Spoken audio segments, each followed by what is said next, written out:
que Mateo 24 está lleno de señales, está lleno de cumplimientos. Mateo 24 está lleno de una información preciosa acerca de lo que Jesús anunció a la iglesia, advirtió a Israel y profetizó al mundo en general. O sea, son tres cosas. Lo que Jesús le avisa o le anuncia a la iglesia, lo que Jesús le advierte a Israel que vendría y que él los va a guardar durante ese tiempo difícil, y también lo que Jesús le dice o le anuncia, lo advierte al mundo, a todas aquellas personas que ni son creyentes, ni son ateas o no se definen, no toman una decisión porque piensan que eso no es importante, pero es muy importante. Y Jesús habla a todos por igual. Jesús no mira tu religión, tu clase, tu posición económica. Jesús le habla al mundo entero y les dice las señales que vendrían, los acontecimientos, pero a la iglesia en particular, o a los creyentes, a los que creen en la Biblia como la palabra de Dios, les dice en el verso 34, de cierto os digo, que no pasará esta generación hasta que todo esto acontezca. De ahí el tema que hoy se titula La última generación. Y me refiero, repito, me refiero a la última generación del rapto. Porque después del arrebatamiento habrá muchas generaciones, porque habrá la gran tribulación, habrá un milenio, 1000 años, y ahí van a entrar varias generaciones. Pero hablando de la generación profética que habla Jesús en Mateo 24:34, hoy quiero explicarles que esta es o somos nosotros, este tiempo, somos esa generación. Somos la generación en la que la Biblia dice, no pasará esta generación hasta que todo esto acontezca. Es decir, antes que esta generación termine, habrá acontecido todo lo que dice Mateo 24. Y esto es muy importante. Siempre que comparto un tema de este tipo, cabe mencionar que no considero, yo creo que la palabra de Dios, que lo que aquí dice la Biblia es verdad, y creo en mi forma de interpretarlo, ¿verdad? Que es una enseñanza lo más bíblico posible. Trataré de ser lo más bíblico, lo más claro, en fin, trataré de que no quede duda al respecto. Pero por respeto a todas las demás personas que tienen diferentes creencias o doctrinas, diré que lo que voy a compartirles no trataré de imponerlo como una verdad absoluta, pero sí como mi verdad o la verdad que yo enseño. Independientemente de que alguien que me escuche tenga otra enseñanza o otra doctrina, bueno, todos son libres de creer o interpretar la Biblia como mejor lo sientan, pero yo quiero compartir lo que yo he aprendido, lo que Dios me ha enseñado, lo que Dios me ha revelado y lo que hoy día puedo enseñarle a ustedes. Por eso, la última generación. Antes de continuar, quiero decirle a ustedes que es necesario entender cuántos años abarca una generación. Eso es importantísimo. Abarca una generación. Porque aquí en Mateo 24, esto es una señal que da Jesús. Jesús dice, de cierto os digo. Cuando Jesús dice, de cierto os digo, está diciendo, les aseguro que no va a pasar esta generación hasta que todo esto acontezca. Es decir, esa generación, ese lapso de tiempo va a estar y no va a terminar esa generación hasta que todo acontezca. O sea, estamos hoy en esta generación y a continuación voy a enseñar por qué. Pero primero quiero explicarles a ustedes cuánto tarda para Dios y para la Biblia una generación. Una generación es una etapa de años, pero ¿cuántos años? Muy bien. Primero le quiero mencionar que en algunos años atrás, varios años atrás, yo aprendí o me enseñaron que una generación en la Biblia tardaba 40 años. Pero como siempre he sido una persona muy inquieta en cuanto a conocer las verdades, nunca me quedo con la primera cosa que me dicen. Siempre trato de leer y vuelvo a leer. Y no solo lo hago cuando alguien me enseña, cuando otra persona me enseña algo, lo hago incluso cuando yo mismo estudio algo y saco una idea. Esa idea que yo estudié o analicé, la repaso y la analizo 10 veces. Me hago preguntas en contra y preguntas a favor. Trato de no ser impositivo con lo que voy a creer, sino trato de descubrir la verdad que la Biblia dice. Quiero que ella me diga la verdad, no yo, sino ella. Entonces, buscando y estudiando cuánto tarda una generación en la Biblia, que es importante para definir el tema de hoy, Dios me permite encontrar una respuesta en Génesis capítulo 15. Este versículo usted tiene que anotarlo porque es muy importante para saber cuánto tiempo dura una generación. Génesis capítulo 15. Vamos a leer el versículo 16. Estamos partiendo desde aquí porque de nada serviría hablar de que somos la última generación si yo no explico cuánto tarda una generación y por qué somos nosotros la última generación. Vamos a verlo en Génesis 15, 16. Está Dios hablando con Abraham, ¿sí? Y Dios le dice a Abraham, mira Abraham, tú serás padre de multitudes, padre de muchedumbres, etcétera, etcétera. Pero quiero que sepa que tu descendencia va a estar esclava. Va a ser esclava en Egipto por 400 años. Pero vamos a ver lo que dice Génesis 15, 16. Dice, y en la cuarta generación volverán acá porque aún no ha llegado a su colmo la maldad del amorreo hasta aquí. Ok, cuando Dios habla con Abraham y en el verso 13 le dice, entonces Jehová dijo a Abraham, ten por cierto que tu descendencia morará en tierra ajena, será esclava allí y será oprimida 400 años. Si seguimos leyendo, en el verso 16 le dice, y en la cuarta generación volverán acá. O sea, estaba Dios hablando con Abraham en Canaán y le dice, tu descendencia será llevada a una tierra. No le dice a dónde, pero todos entendemos que fue Egipto. Eso ya sabemos que fue Egipto. Fueron llevados esclavos a Egipto. Pero Dios le dice, en la cuarta generación, y grabes eso, en la cuarta generación volverán acá. Si leemos las cosas rápido, pensaríamos entonces que una generación tarda 100 años porque le dijo en la cuarta generación y estuvieron esclavos 400 años. Pero, si somos analíticos y leemos la Biblia con calma y con mucho análisis y dirigidos por Dios, vamos a entender que no tarda 100 años una generación, porque Dios le dice en la cuarta generación, refiriéndose a la cuarta generación que se iba a reproducir dentro de la esclavitud. Es decir, tenemos que contar la generación que entra a Egipto y 4 que se reproducen adentro. Y le dice, cuando ya estemos en la cuarta generación dentro de la esclavitud, van a salir de la esclavitud. Entonces, ¿cuánto tarda una generación de acuerdo a la Biblia? A lo que está diciendo aquí la Biblia. Tarda 80 años. ¿Cómo lo puedo entender? Bueno, lo puedo entender porque resulta que entró una generación, entró un hombre joven que fue José, y de él se reproducen 4 generaciones. Sé que son de 80 años porque 5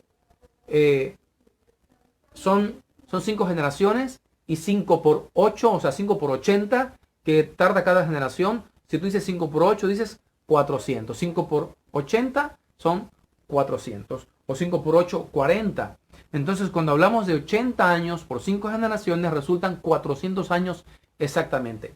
Aunque todos dirán, no, pastor, pero ahí la Biblia dice que salieron 430 años después, porque no entraron exactamente.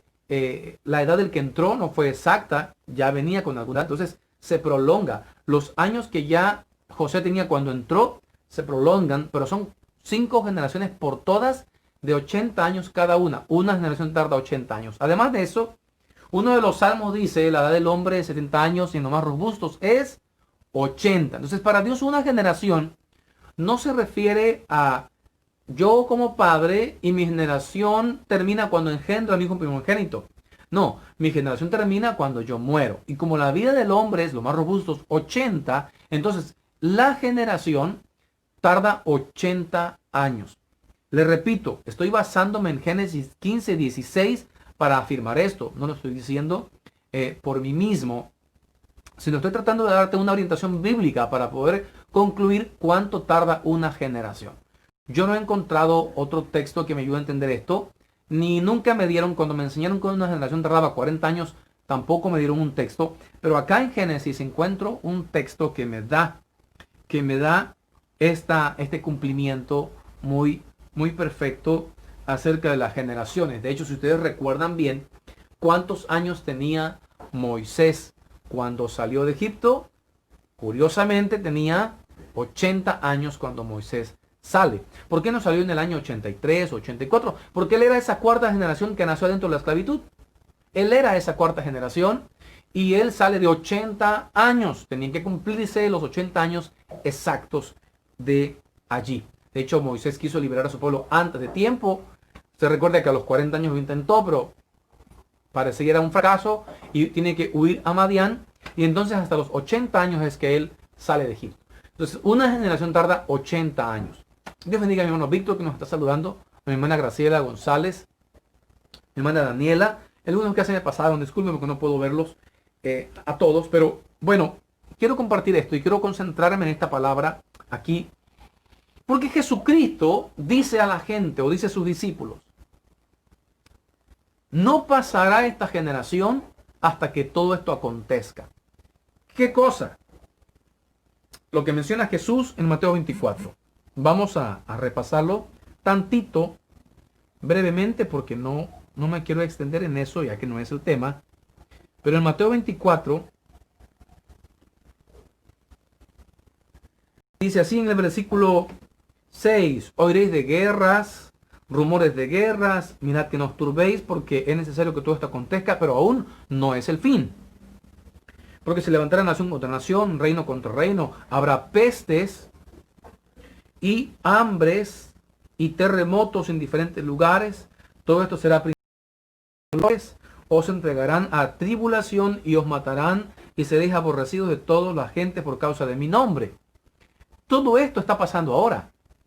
Todo esto. Quizás nosotros en México estamos en lo que cabe bien en la mayoría de los estados del país, pero hay muchos países en el mundo donde la iglesia está siendo perseguida y millones y miles de creyentes están siendo perseguidos por su fe, por creer en Jesucristo. Muchos están siendo muertos incluso, asesinados, quemados, perseguidos por su fe en Cristo Jesús. En muchos países, usted lo puede ver diariamente en tantas publicaciones respecto de cómo la iglesia está siendo perseguida y estamos padeciendo tribulación, pero no la gran tribulación, no, tribulación, que es lo que Pablo vivió desde el principio. Cuando Pablo está en su ministerio, él dice, estamos atribulados, pero no estamos destruidos, vivimos tribulación, pero no estamos derrotados. Entonces, es muy diferente vivir una tribulación pasajera a la gran tribulación que Jesús en Mateo 24 remarca y dice, habrá entonces gran tribulación como no la ha habido ni antes, ni la habrá después. Esa es una tribulación única. Es muy diferente, muy distinto. Incluso yo he enseñado en los temas anteriores. Si usted revisa en mi muro en Facebook, usted encontrará toda la serie de estudios que algunos los voy a volver a dar porque por cuestiones de conexión de Wi-Fi no está bien la imagen, no se lee bien, no se escucha bien, etcétera. Algunos los voy a tener que repetir, pero quiero decirle que Jesucristo dio muchas señales, dijo muchas cosas y dijo habrá pestes, hambre, terremotos, pero siempre lo repito, no se comparan las pestes que hace referencia a enfermedades generales, mundiales, terribles, no se comparan a las que van a haber en la gran tribulación. Lo repito como cada miércoles o cada oportunidad que tengo, que algunas personas llegan a pensar que ya estamos en la cuarta plaga, en la quinta copa. No, porque lo que la gran tribulación va a traer al mundo son los juicios de la ira de Dios. Y son las 7 copas del libro de Apocalipsis en el capítulo 16. Entonces, no se compara lo que hoy vivimos, lo que hemos pasado muchos años atrás. Precisamente en este tiempo de problemas de salud mundial, se habla de las enfermedades que hubo hace 100, 200, 300 años. Y todo el mundo dice que fueron pestes terribles, pero no son los de Apocalipsis, no son los juicios de las copas de la ira de Apocalipsis, no, por supuesto que no. Hoy no estamos en una copa de la ira de Apocalipsis, claro que no. Hoy estamos en las señales de Mateo 24, versículo 7, porque se levantará nación contra nación y reino contra reino, y habrá pestes, hambres y terremotos en diferentes lugares. Eso es lo que hoy está pasando. Amén. Pero vemos que en el versículo 34 dice, de cierto os digo que no pasará esta generación. Aquí Jesús entonces nos toca el tema de la generación. No pasará esta generación hasta que todo esto acontezca. Ahora bien,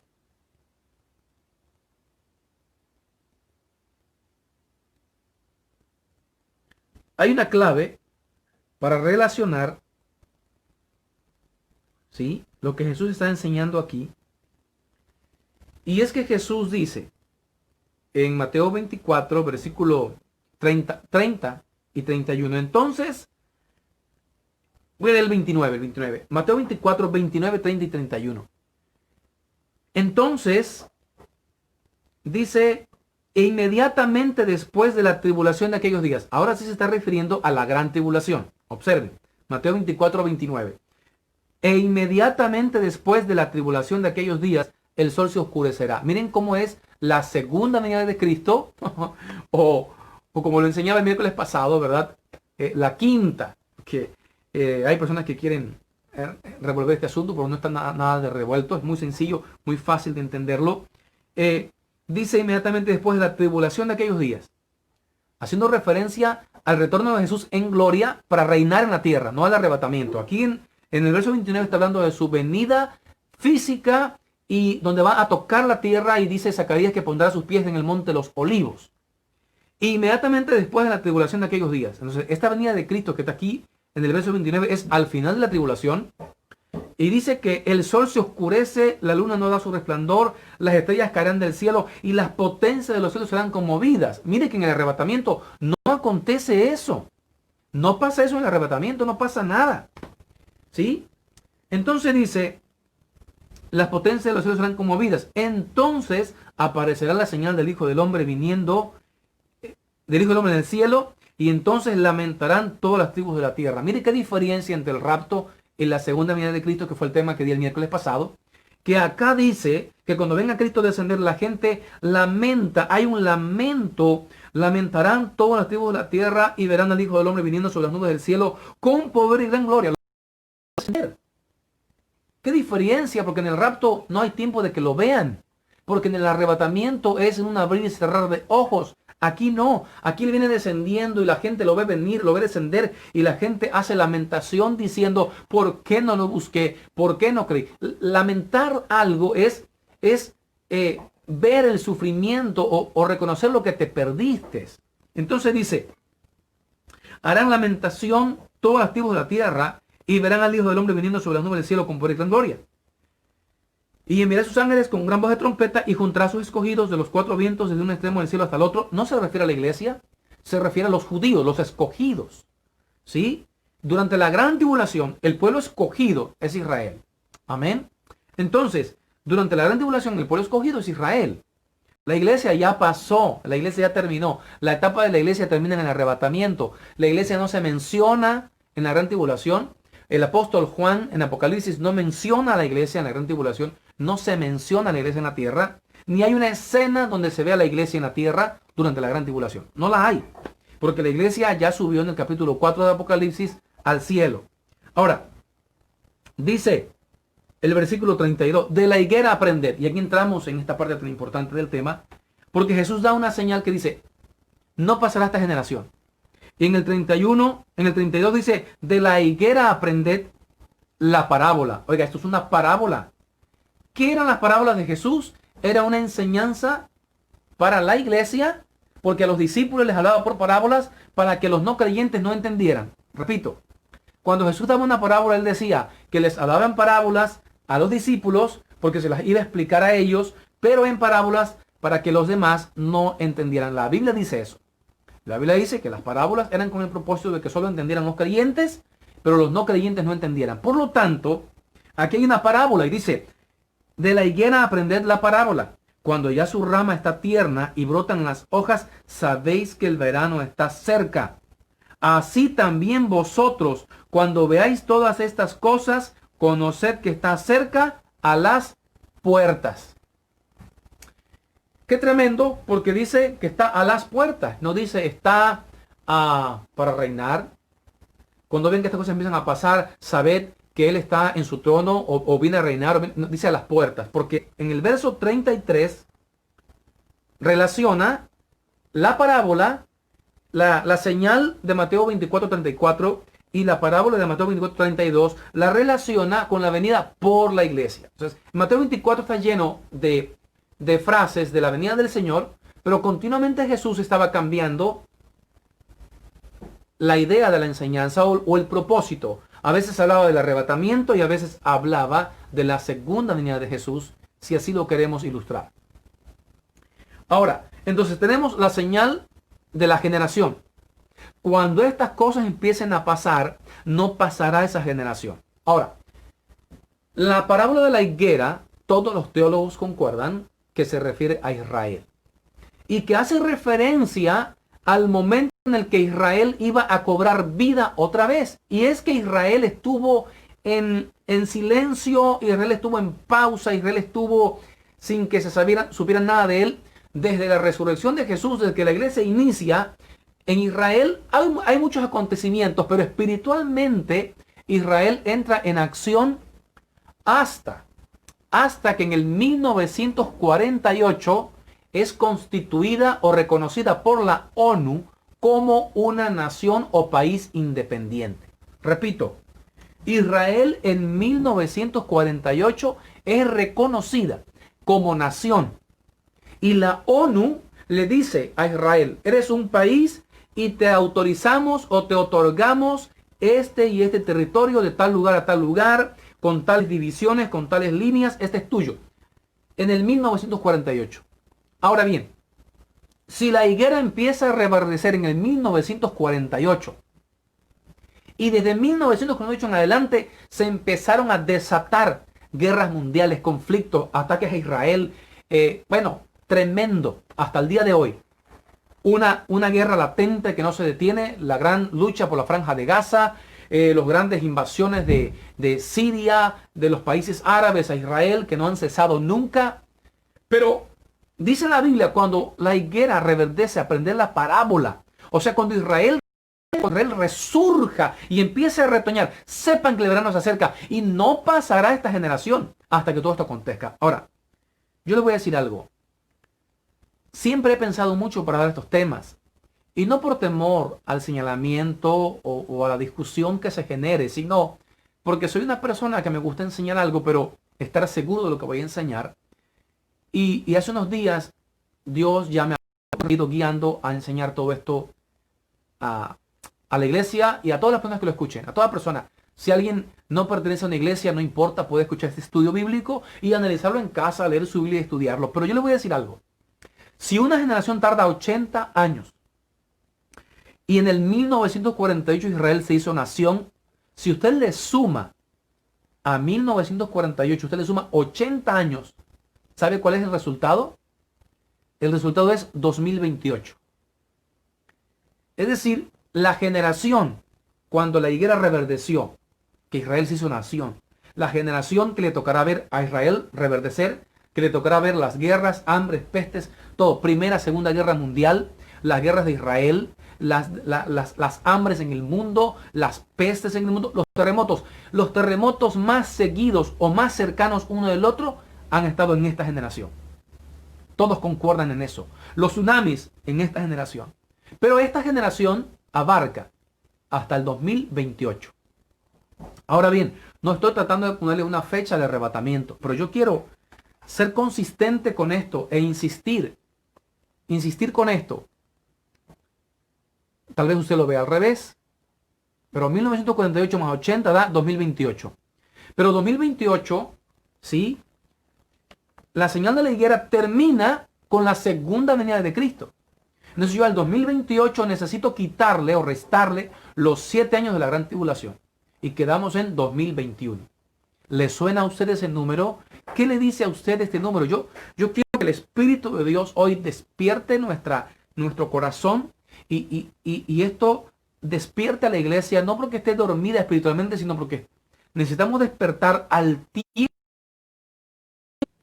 Tenemos que despertar al tiempo en el que estamos viviendo hoy porque es urgente, es urgente, es urgente. 2021, si la Biblia dice esto y una generación tarda 80 años, como lo podemos calcular gracias a Génesis 15, 16, y si nuestra generación final inició en el 1948 y 2021 sería el inicio de la gran tribulación y 2028 el retorno de Jesús para reinar en la tierra por 1000 años, entonces la iglesia está en días, en meses, para partir de esta tierra.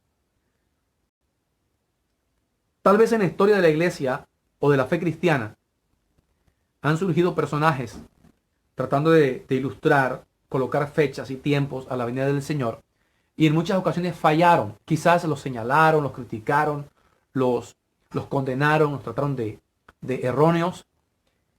Y no tiene la culpa nadie. Lo que pasa es que cuando no había cumplidas tantas señales, no podíamos tener claridad. Pero hoy, con tantas señales y con tantas cosas cumplidas, tenemos mucha claridad al respecto. Así que yo quiero hoy decirle esto. Yo creo, es mi postura personal, yo creo que estamos en la última generación. Inició en el 1948 y termina en el 2028, pero la iglesia se tiene que ir al cielo antes de la gran tribulación, no porque yo lo pida o yo lo afirme o yo lo declare, sino porque el Señor prometió que sus santos, que la iglesia, no vería tribulación. Dios no nos ha puesto para ira, sino para alcanzar misericordia.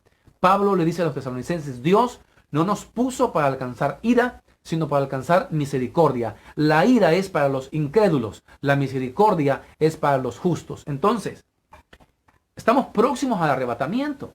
Estamos próximos. Ahora, pero yo quiero ampliarle un poco esto, porque el Espíritu de Dios, el Señor, a través de la palabra, de la Biblia, ha despertado mi corazón en el asunto de la lectura bíblica, leyendo la Biblia.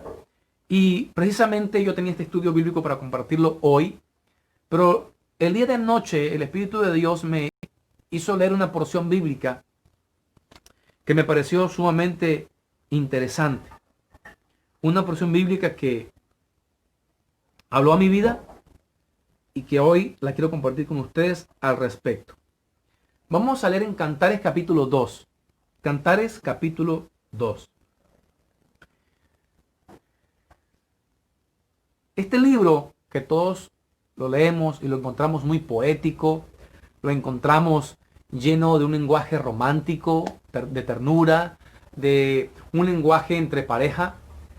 Quiero decirle que también es el lenguaje que habla Cristo y la iglesia, o Cristo y la esposa. Si ustedes observan el romance de Cantares en todos sus capítulos, tiene que ver con un esposo y su esposa. Y de muchas maneras este libro tiene un lenguaje simbólico entre Cristo y la iglesia, pero también tiene un lenguaje profético. Y vamos a verlo a continuación, porque anoche el Señor trajo esta revelación a mi corazón y yo la comparto con todos ustedes. Les ruego que oren a Dios y le pidan al Señor que les confirme a ustedes todo esto. Puedan sentir la confirmación del Espíritu de Dios acerca de esta palabra. Vamos a leer con calma este capítulo. Vamos a tomarnos el tiempo necesario. Este estudio es para descubrir verdades de la Biblia. Dice así: yo soy la rosa de Sarón y el lirio de los valles. En el verso 1 se describe el esposo. Ese esposo es Jesús. Verso 2 se describe la esposa. Como el lirio entre los espinos, así es mi amiga entre las doncellas. Vean cómo el esposo valora a la esposa. Cómo la esposa valora al esposo. Cómo la esposa alaba al esposo y cómo el esposo alaba a la esposa. Verso 3. Como el manzano entre los árboles silvestres, así es mi amado entre los jóvenes. Ella dice, mi amado, mi esposo es como el manzano, como la manzana original entre muchos árboles silvestres. Es mejor. Mi esposo es mejor. Dice, bajo la sombra del deseado me senté y su fruto fue dulce a mi paladar. Me llevó a la casa del banquete y su bandera sobre mí fue amor. Hablando de cómo el Señor nos rescata del pecado o de la perdición y nos lleva a la casa del banquete. La casa del banquete es la casa del Padre.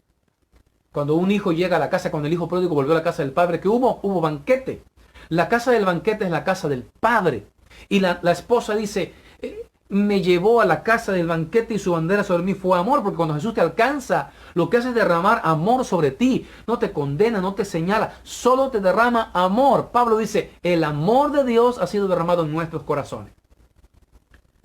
Verso 5, la esposa empieza a expresar una gran necesidad por ver al esposo y encontrarse con él. Sustentadme con pasas, confortadme con manzanas, porque estoy enferma de amor. ¿Cuál es esta enfermedad de amor?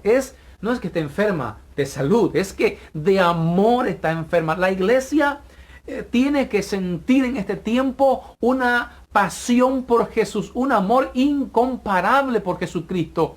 Tenemos que empezar a experimentar un amor por Jesús. No puede ser posible que después de tantos años la esposa vea al esposo que se aproxima a venir y diga, ya viene el esposo, sin importancia. No, la esposa corre emocionada después de muchos días cuando el esposo sale de casa, cuando regresa. La esposa lo que tiene es anhelo, deseo, corre. Desea hablar con él, abrazarlo, disfrutar la presencia de aquel esposo que no estuvo en casa. Así esta esposa de Cantares 2 se describe, porque Cantares 2 es un capítulo profético de Cristo y la iglesia.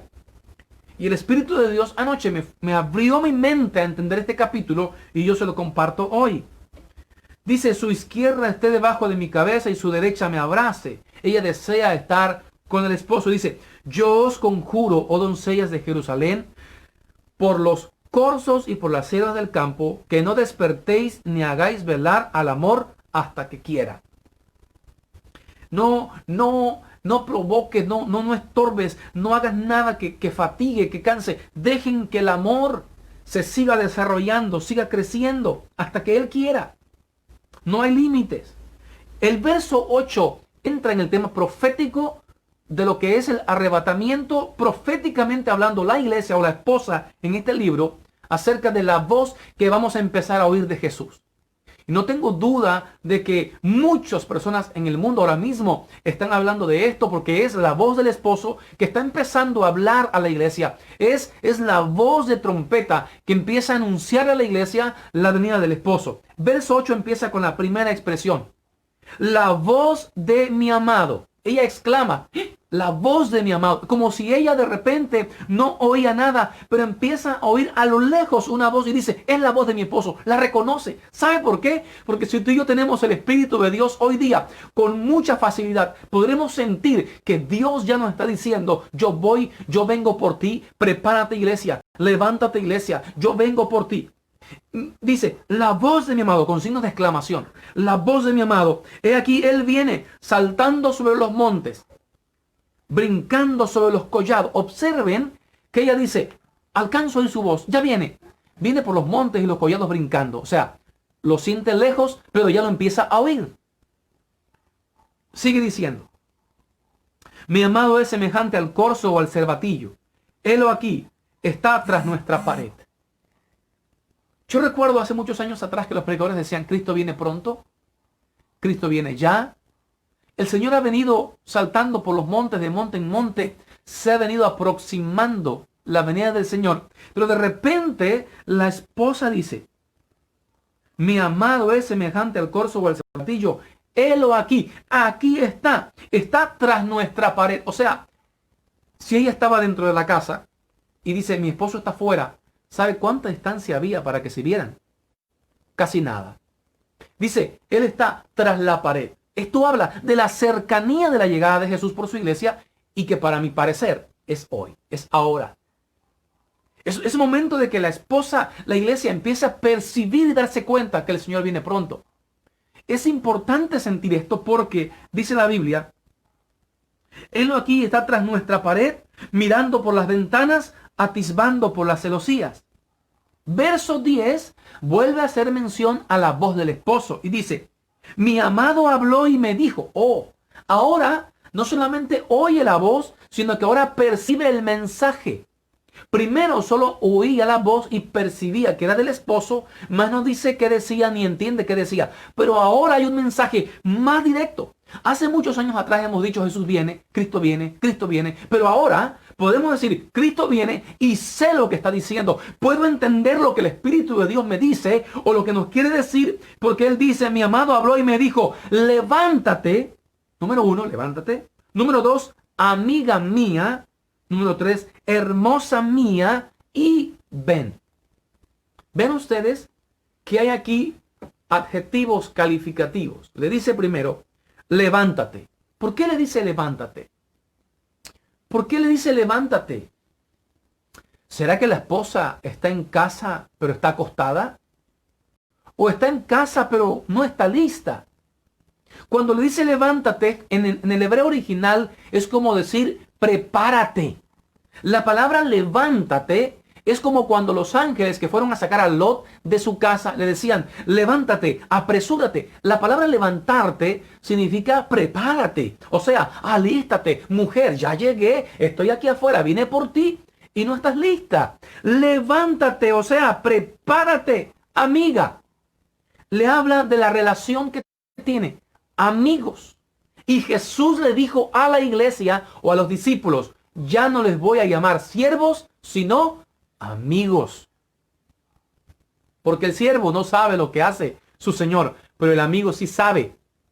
La iglesia sí va a saber, sí va a sentir cuando la voz de Dios empiece a hablar y empiece a anunciar que Él viene, que viene ya y que está cerca. Ya no está por los montes, no, está del otro lado de tu pared. Jesús está solo a una pared de nosotros. Pero sigamos leyendo el capítulo porque es profético. Sigamos leyendo. Me dijo, levántate, oh amiga mía, hermosa mía, y ven. Mira el llamado, y ven. ¿Qué quiere? Que salga de la casa porque la va a llevar. O sea, esa es la venida de Jesús. Luego dice el 11.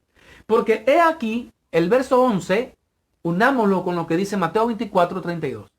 Porque he aquí ha pasado el invierno.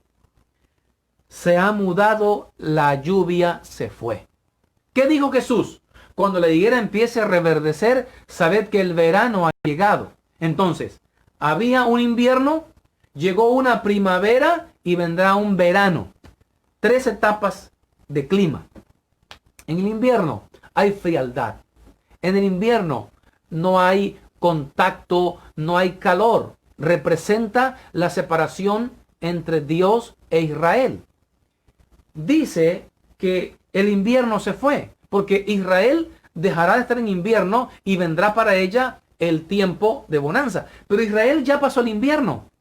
Estuvo en invierno muchos años. No era nación, no tenía autoridad, no tenía su tierra propia. En el 1948 termina el invierno y empieza la primavera. La primavera fue la época en la que Israel ganó la guerra de los 6 días, ganó la guerra contra los árabes unidos.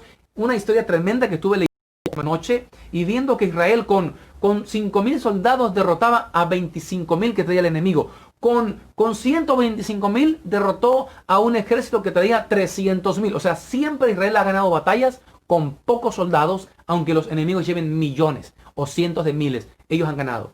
Así que vino, el invierno terminó. Israel surge como nación. La hacen nación libre y poderosa.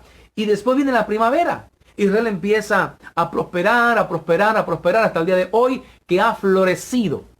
Ha florecido espiritualmente y físicamente. Hoy Israel es el mayor exportador de fruta en el Oriente Medio. Hoy día Israel es el mayor productor. El presidente de Israel dijo, nosotros tenemos fruta y verdura para alimentar al mundo entero. Son señales. Tenemos entonces un invierno que ya pasó, una primavera que ya sucedió, pero viene un verano. Ahora, qué tremendo, porque Cristo dice, si la higuera echa ramas, tú sabes que el verano se acerca. ¿Pero qué es el verano?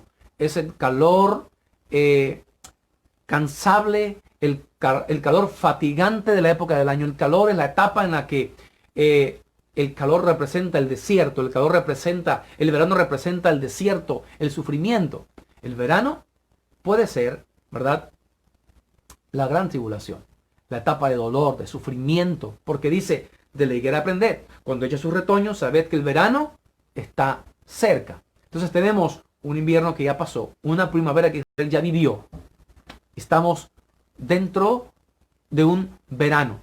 Han atacado a Israel, ha habido dificultades en Israel, están habiendo dificultades en el mundo ahora mismo. El verano se está acercando cada día más y más. Está empezando a agarrar más calor este verano, espiritualmente hablando. O sea, se están viendo cosas más difíciles, más difíciles, más difíciles. Y viene lo más terrible.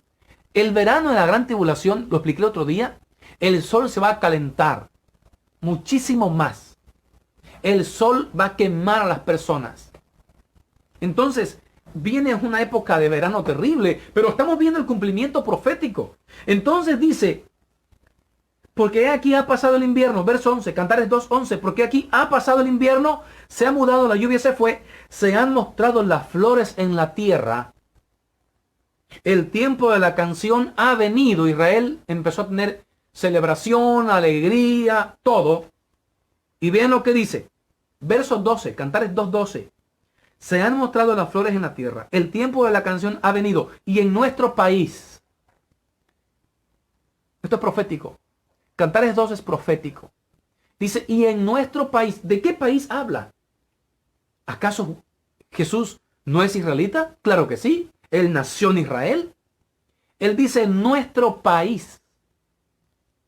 Vean cómo Jesús aquí está la figura espiritual de Jesucristo y la iglesia, pero también la figura física de Jesucristo e Israel. Dice, porque aquí dice, y en nuestro país se ha oído la voz de la tórtola. Esa época del año en la que se oye la tórtola es la primavera, cuando las aves se pueden reproducir. Cuando cantan una a otra porque están apareándose, porque es época de reproducción, de primavera, de aves. Entonces dice, porque aquí ha pasado el invierno, se ha mudado, la lluvia se fue, se han mostrado las flores en la tierra, el tiempo de la canción ha venido y en nuestro país se ha oído la voz de la tórtola. La higuera, verso 13. Entramos a lo mismo que dice Mateo 24:34. Mateo 24:32. Lo mismo que dice Mateo 24:32 está aquí en Cantares 2:13. La higuera ha echado sus higos y las vides en cierne dieron su olor. Verso 13. Levántate, otra vez lo repite, oh amiga mía, hermosa mía, y ven. ¿Qué nos está diciendo Jesús a la iglesia en Cantares 2? Nos está diciendo, vean, observen cómo el país, cómo Israel, la tierra de Jesús y de su pueblo Israel, su nación, ya ha hecho flores, ya la tierra floreó, ya la tierra prosperó. Todo ha acontecido. Ha sido noticia mundial. La forma extravagante en la que Israel se volvió un país fructífero. Reverdeció. Salió pasto verde en medio del desierto. El desierto a echar ramas y monte verde nuevo, fresco. Porque es la señal. Entonces, mismo Cantares 2:13 menciona la higuera, la misma que menciona Jesús cuando dice, de la higuera aprended cuando sus hojas le salen nuevas. Y dice, la higuera echaron sus higos, y las vides en cierne dieron su olor. Levántate, oh amiga mía, hermosa mía, y ven. Verso 14. En el verso 14 entramos a algo tan profético, y que la forma en la que yo lo entendí, hoy lo comparto con ustedes. Ustedes oren a Dios, busquen del Señor, porque Él les va a añadir revelación a esta palabra. Pero el verso 14 dice, paloma mía, que estás en los agujeros de la peña, en lo escondido de escarpados parajes, muéstrame tu rostro, hazme oír tu voz, porque dulce es la voz tuya y hermoso tu aspecto. Yo nunca había imaginado o había analizado este versículo desde el punto de vista que hoy lo puedo ver. Me quedo sorprendido cuando en mi mente y en mi corazón viene este análisis en mi vida y digo, Señor, justo antes del arrebatamiento habría un silencio en la iglesia. ¿Por qué le dices, muéstrame tu rostro, hazme oír tu voz? ¿Ha notado usted que tenemos un buen tiempo sin alabar? Quizás en casa cantamos, yo lo sé, oramos, claro, se ha vuelto el tiempo de mayor oración de la iglesia, yo lo sé. Sé que la iglesia sigue buscando de Dios, pero hablando de lo que realmente somos, la palabra eclesia. La palabra eclesia en griego quiere decir congregación o reunión de personas. Viéndolo desde ese punto de vista, ¿cuánto tiempo tenemos como iglesia que no tenemos una reunión? ¿Por qué el Señor, justo cuando dice paloma media, ven, levántate, ven? Él viene a buscar a la esposa y le dice, ven, levántate. Justo en ese tiempo le dice, sal de lo escondido, sal de donde tú estás, dice, de los escondidos parajes. Y dice, muéstrame tu rostro, déjame verte. Pero también le dice, quiero oír tu voz, hazme oír tu voz. O sea, habla, empieza a hablar. Y yo esto lo analizaba dice, Señor, ¿acaso esto representará o significará el tiempo de silencio que hemos tenido? Porque si significa eso, entonces Dios está muy pronto a darle a la iglesia una visión, a darle a la iglesia una voz, un llamado a la iglesia para que la iglesia se vuelva a reunir y la iglesia vuelva a alabar al Señor como lo que ella es, eclesia, congregación o reunión de personas. Yo analizaba todo esto, yo lo comparto y mi anhelo en mi corazón es que Dios nos hable y nos diga qué vamos a hacer y cómo tenemos que hacerlo. Yo le quiero decir algo. Casualmente cuando en Hebreos capítulo 10, si no me equivoco es el verso 25, lo voy a leer mejor para tenérselo aquí a ustedes. Hebreos capítulo 10. El Señor sabía todo lo que iba a acontecer justo antes del arrebatamiento. Hebreos capítulo 10.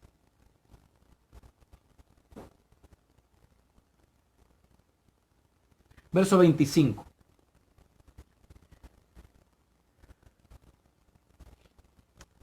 Dice Hebreos 10:25, no dejando de congregarnos, como algunos tienen por costumbre, sino exhortándonos y tanto más, cuando veis que aquel día se acerca. Dice, no dejando de congregarnos. Qué tremendo la insistencia del apóstol a decir, no dejen de congregarse, tanto más cuando aquel día se acerca, cuanto más cuando está llegando el momento. Claro, yo no le estoy diciendo a usted que estamos en pecado por no hacer culto, no. Le estoy diciendo que la Biblia anunciaba que la iglesia iba a tener un tiempo de silencio previo a la venida del Señor por la iglesia. Le estoy diciendo entonces que tenemos que estar ahora mismo tan alertas y tan sensibles a la voz de Dios, porque Dios en su momento y en su tiempo nos va a dar el llamado diciendo, levántate, prepárate y déjame oír tu voz. Y estoy seguro que el día que la iglesia se reúna por primera vez, será eso un acontecimiento, un mover, un temblor, habla espiritual el día que la iglesia se reúna de nuevo. Porque este silencio que tenemos ahora, y lo digo en un sentido de la palabra, porque la iglesia en realidad no ha callado. Seguimos predicando, seguimos hablando. Lo digo en un sentido de la palabra, pero la iglesia tendrá un momento que quizás será breve, no será mucho tiempo, pero la iglesia tendrá un momento en el que se va a reunir de nuevo y ese día va a acontecer algo sobrenatural. Ese día va a acontecer un Pentecostés al principio. Ese día habrá un bautismo, una llenura del Espíritu Santo. Ese día habrá un mover de Dios sobrenatural que va a sorprender tu vida, que vas a decir lo que yo anhelaba, lo que yo quería, lo que yo deseaba. ¿Sabes? Dios está preparando el más grande mover de su gloria en la iglesia. Y tú y yo, como la esposa del Cordero, lo que debemos tener son oídos audibles, sensibles a la voz de ese amado que viene saltando por los montes y quiere encontrarse con nosotros. Y cuando esté del otro lado de la pared, tan cerca a su llegada, oiremos su voz con claridad que dirá, levántate, prepárate, sal, muéstrame tu rostro, quiero oír tu voz, hazme oír tu voz, quiero escucharte, iglesia. Y estoy seguro que la iglesia va a levantar un clamor, una oración, una alabanza de gloria a ese Dios maravilloso que dio su vida por nosotros. ¿Sabe algo? Yo no me desespero. Yo no veo nada mal. Yo no veo, le aconsejo algo como iglesia. Usted no se sienta mal. Usted no diga, ay Dios mío, pero no tenemos culto. No, usted sabe que tiene que estar haciendo en su aposento. Estar en comunión como esa esposa que decía, lo oigo, ya anda cerca, ya viene por los montes. Oh, mi amado, yo te amo, eres el deseado. Sustentarme con pasa, sustentarme con lo mejor de los alimentos, porque yo estoy esperando el encuentro con mi esposo. Prepárenme, alimentenme con frutos secos. ¿Sabe que el fruto seco es el mensaje más nutriente de la palabra de Dios? ¿Sabe que el fruto seco representa una palabra concentrada con la gracia de Dios y el Espíritu Santo para este tiempo? Para mi punto de vista, Cristo está próximo a venir. Quizás hace muchos años lo decíamos y no lo podíamos captar, pero hoy no hay vuelta atrás. No se puede revertir, no se puede cambiar. Todo se ha cumplido y todo se está moviendo y se está volcando a un solo cumplimiento.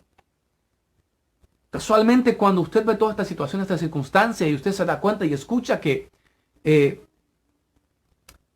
todo está tan difícil, que no hay, aparentemente, no hay una fecha, un día, pero para Jesús lo hay. Para Jesús hay una fecha, para Jesús hay un día, para Jesús hay un momento. Y lo que Jesús necesita es una iglesia que esté como la de Cantares capítulo 2. Una iglesia que esté amando y apasionada por su esposo, deseando el momento en el que el Señor le indique, ahora es el tiempo, hoy tienes que levantarte, hoy tienes que salir. Y ese día tenemos que dejar todo atrás. Ese día que Dios nos hable y nos vuelva a nuestro lugar de reunión. Ese día que tengamos ese espacio y seamos eclesia y seamos esa palabra correcta que Dios nos llamó a hacer. Ese día tienes que dejar atrás todas las cosas. Ese día tienes que estar solo con una sola mentalidad, una sola pasión, esperando al Señor Jesús. Con la pasión de esta esposa que dice, Señor, que dice así. Estábamos en Cantares 2 y estábamos en el versículo 14. Paloma mía, que estás en los agujeros de la peña, en los escondidos escarpados parajes, muéstrame tu rostro, hazme oír tu voz, porque dulce la voz tuya y hermoso tu aspecto. Vendrá un momento en el que Dios querrá oír nuestra voz. Yo sé que estamos orando, nos está escuchando porque estamos viendo las respuestas de Dios. Pero acá esto es algo más íntimo, más personal. Jesús quiere que suba una voz de adoración, de alabanza. Y eso muy pronto va a suceder. Estamos esperando la indicación de Dios. Pero dice, verso 15, cazad unas zorras pequeñas. Las zorras que echan a perder las viñas, porque nuestras viñas están en cierne. Está todo preparándose. No permitan que una zorra pequeña te estorbe ahora cuando ya estamos en el tiempo final. Estamos a punto de cosechar. Está a punto de que se levante la cosecha. No podemos permitir, no podemos darnos el lujo de permitir zorras pequeñas. Incredulidad, duda, temor. No podemos darnos ese lujo. No es tiempo de eso. Es tiempo de creer y confiar. Dice el 16, mi amado es mío y yo suya. Si hay una verdad que Cantares presenta es esta.